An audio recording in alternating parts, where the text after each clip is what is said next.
स्वागत करछि आज मोस्ट इम्पोर्टेंट वीडियो को देखूँ। आज आम गोटे लंग क्वेश्चन जोड़ा आपके नहीं कि आसी सेकेंड सेमेस्टर ओडिया ऑनर्स रो है। तो देखो तो ये आप यूनिट 1 रोचे जोटा साल साहित्यर सामाजिक पृष्ठभूमि है राजनैतिक पृष्ठभूमि एवं रोचे आप साहित्यिक मूल्यांकन। देखो तो आरी भितर आपको जेकोसी गोटे लंग क्वेश्चन पड़े जोटा कि सामाजिक पृष्ठभूमि लेख कि आपर साहित्यिक और धार्मिक मूल्यांकन निरूपण कर बोली गोटे प्रश्न आसे। तेणुक देखो तो मुझे मोस्ट इम्पोर्टेंट जोटा कि चर्चा गीतिकार सामाजिक आवेदन संपर्क में आलोचना कर जहाँकि सामाजिक विषय सामाजिक पृष्ठभूमि विषय गोटे लंग क्वेश्चन माने लेख प्रश्न आसे। देखो तो मोस्ट इम्पोर्टाट आपण मानक हेनर सहित मुझे नहीं आसी। तेणुक वीडियो को लास्ट तक देखो जहाँफल कि बहुत हेल्पफुल हो पार और आपण मैंने गोटे नोट डाउन माने नोट तैयारी करूँ जहाँकि कोर पेपर 3 और कोर पेपर 4 रो एक्सट्रा गोटे नोट तैयारी करूँ जहाँफल कि प्रत्येक लंग क्वेश्चन मुझे नहीं आसिले से माने सही नोट्स आप नोट डाउन कर रखिले आपको एग्जाम माने लिखा बहुत सहज है। स्क्रीन रे देखी पारे चर्चा गीतिकार सामाजिक एवं आवेदन संपर्क में आलोचना करो से समय समाज विषय कौन सब था आम आज डिस्कसन करवा। तो देखो तो वीडियो को लास्ट तक देखूँ तो चैनल को ना चैनल को सब्सक्राइब कर जाते जहाँफल कि बहुत मोस्ट इम्पोर्टाट मुझे लंग क्वेश्चन सिलेक्शन क्वेश्चन मुझे नहीं आसा। तो चलतु वीडियो को स्टार्ट करने। देखो तो चर्चा सिद्धाचार्य माने तत्वदर्शी साधक हेले गोटे माने इंट्रोडक्शन देवे है माने गोटे पैराग्राफ गोटे चैप्टर को गोटे पैराग्राफ इंट्रोडक्शन देवे तापर स्टार्ट करेंगे है। तो तत्वदर्शी साधक हेले हे प्रथमत जड़े जड़े सामाजिक मनीष तेणु से माने समाज रे विभिन्न जातीय से चलनी रूपे रूपकात्मक भाव निज निज गीतिका गुड़िक स्थान देइछन्ति है। तो समाज रे नारीर स्थान उपरे समाज नारीर स्थान उपरे वज्रजान और सहजजान नारी स्वीकृति नैरात्मक दैवी रूपे पूजित। देखो जीवधर्म को से चर्चाकार माने स्वीकार करी जौन को सम्मान देइछन्ति। सेमानकर दर्शन रे जौन ही जीवन जीवन परी यह मध्य सत्य सेमानक मध्य जौन संभोग मात्र नुहे। तो एथिमध्य संयम और प्रेमर महिमामय दीप्ति उद्भासित तेणु नारी को सहजजान रे दिया जाइछि स्वीकृति पुणी ए स्वीकृति सृष्टि होइछि विकृति है। तो नारी होइछि केवल मुद्रा मुद्रा मुद्रा मुद्रा और साधन संगिनी नारी को आश्रय करी पुरुषर है नारी को आश्रय करी पुरुषर होइछि उत्तोलन और महासुखलाभ एही नारी उच्च है नारी उच्च वर्गी नुहे बरं निम्नवर्गी से डम्बी है से डम्बी चंडालुणी और सबरुणी और सुंडियाणी इत्यादि है। देन देखो नेक्स्ट पैराग्राफ देखो। तो से निम्न वर्गर हेले हे साधन है साधन मार्ग अछुआ नुहति छुआ साधन है छुआ छुआ साधन संगिनी और सेमाने पुरुषर सिद्धि लाभ निजको संपूर्ण उत्सर्ग कर देइछन्ति है। तो देखो तो चर्चा गीतिका रचना बेलू को समाज रे जाति भेद है उत्कंठ आकार धारण करथिला पूर्वर चली आसु थिबा गुणकर्म भित्तिक सुष्ठ जाति प्रथा ए समय बेलू समाज रे स्पर्श अस्पर्श भेदर जाति जाति जाति जाति मध्य भेद आरंभ हो जाइथिला है। तो यही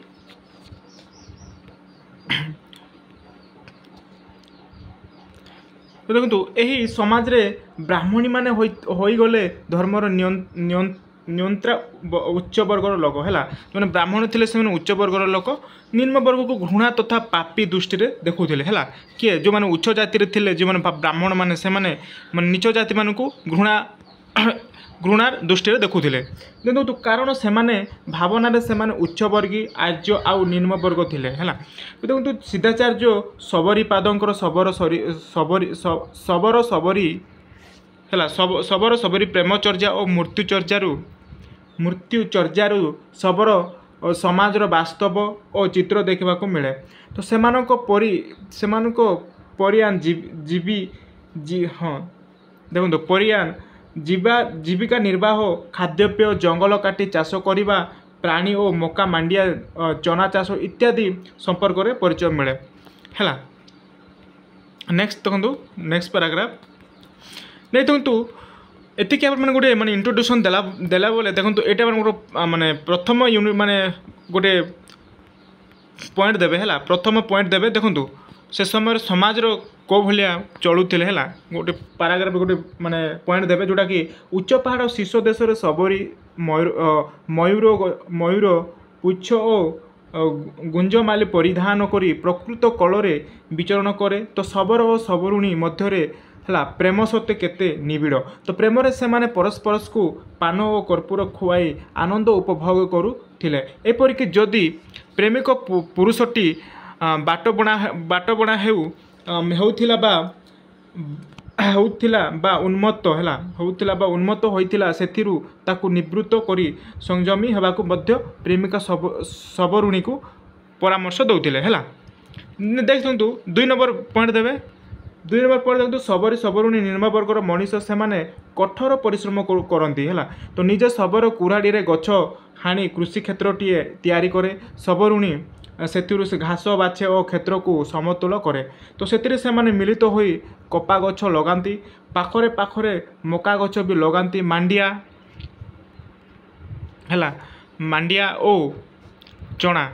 और चना मध्य बुणती से क्षेत्र में फसल तार फूलर पसरा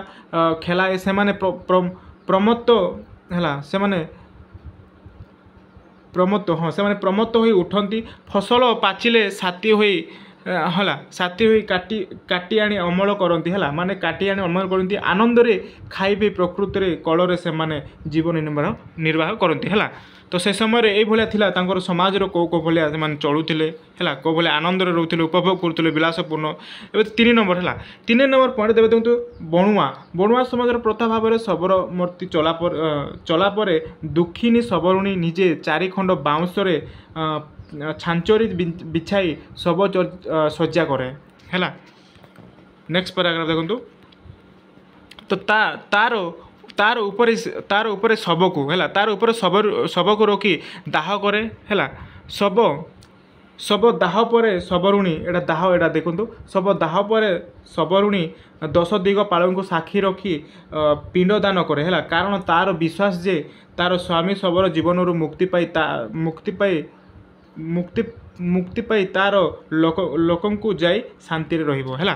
नेक्स्ट देखो 4 नंबर पॉइंट आप देखो 4 नंबर पॉइंट रे लिखिपारे साधारणतः डंब माने ग्राम बाहर रहती है कारण से अछुआ अथच नैष्टिक बलाउथिबा ब्राह्मण माने लुचिकोरी डंबी पाख को जाती तो डंबी से संस्पर्श आसे सीना किंतु से प्रेम करे नाही एथिरे समाज रे उच्च वर्णर ब्राह्मण नीच वर्णर स्त्री लोक सहित किपरि गप है देखो किपरि गपन प्रेम करुथिले तार चित्र कान्हुपांको चर्चारू मिलता है एवं देखो 5 नंबर पॉइंट रे आपण माने लिखिबे 5 नंबर पॉइंट देखिए तो कापालिका बा तंत्र साधक माने जाति भेद मानु नथिले है से माने नीच जातिर स्त्री लोक सहित खलाखोली संपर्क स्थापन करुथिले से माने सबु बेले उल्लग्न है तो डंबरू बजाई नगर भ्रमण करुथिले है देखो तो नगर भ्रमण करुथिले तांको पादरे थाए घंटा कर्णरे थाए कुंडल एवं शरीर में बड़ा होता है भस्म तो प्रकृति से माने ब्राह्मण्य धर्म प्रति एक प्रतिवादी धार्मिक गोष्ठी है नेक्स्ट देखो तो नेक्स्ट पैराग्राफ मोस्ट इंपोर्टेंट आपण मैंने क्वेश्चन टू लिखि रखु लंग क्वेश्चन आपको निहाती लंग क्वेश्चन पड़े 6 नंबर आप गोटे पॉइंट देवे 6 नंबर देखिए गोटे पॉइंट देवे से समय विवाह विधि प्रति संपर्क में कान्हुपांकर डंबी विवाह को चर्चारू परिचय मिले तो विवाह शोभायात्रा रे पट मादल करताल है दुदुभी है देखो तो आदि नानाविध वाद्य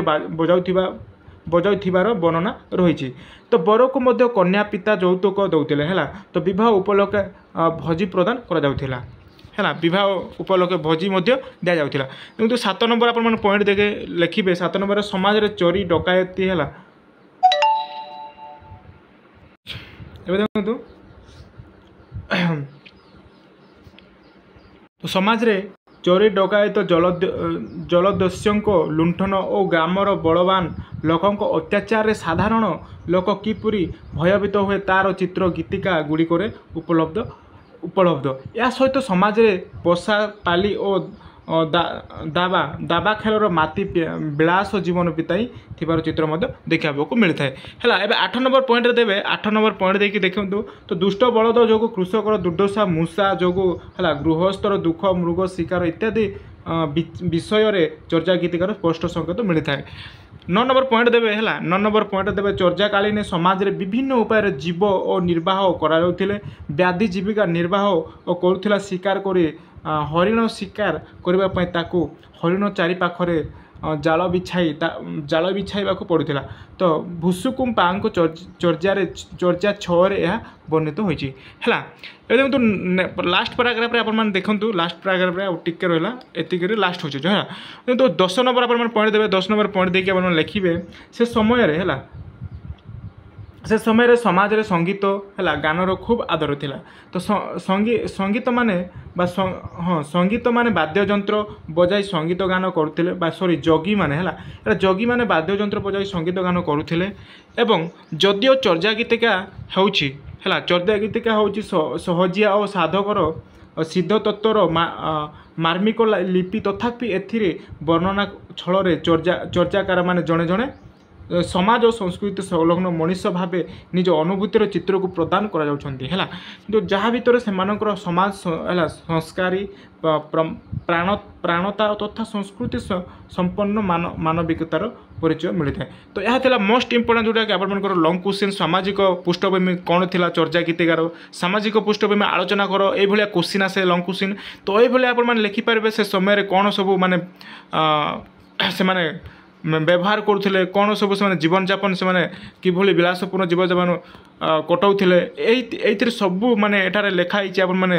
गोटे लंग क्वेश्चन एटा को प्रैक्टिस करूँ बहुत हेल्पफुल हो पार लंग क्वेश्चन आप सेकेंड सेमिस्टर आप एग्जाम मसे रहा मसे ना आउ बेसी दिन रहे आप हाथ में ना तो एणुक एवेठू आप यार लंग क्वेश्चन को प्रैक्टिस करूँ है आप खातार गोटे नोट तैयारी करूँ से नोट्रे आप लंग क्वेश्चन आप लिखि दिंतु है। तो यह था आप मोस्ट इंपोर्टेंट लंग क्वेश्चन जोटा कि यूनिट 1 रो तो देखो तो मुझे प्रत्येक लंग क्वेश्चन आपको नहीं कि आसबि तेणुक आप गोटे नोट तैयारी करूँ है गोटे नोट जोटा कि कर पेपर 3 और कर पेपर 4 रो 2टी नोट तैयारी करूँ जहाँकि जेकोसी कर पेपर 3 रो लंग क्वेश्चन 2 मार्क 1 मार्क रो से गोटे नोट्रे आप मैंने लिखि रखुँ और कर पेपर 4 रो जोटा नोट बनई से नोट्रे आप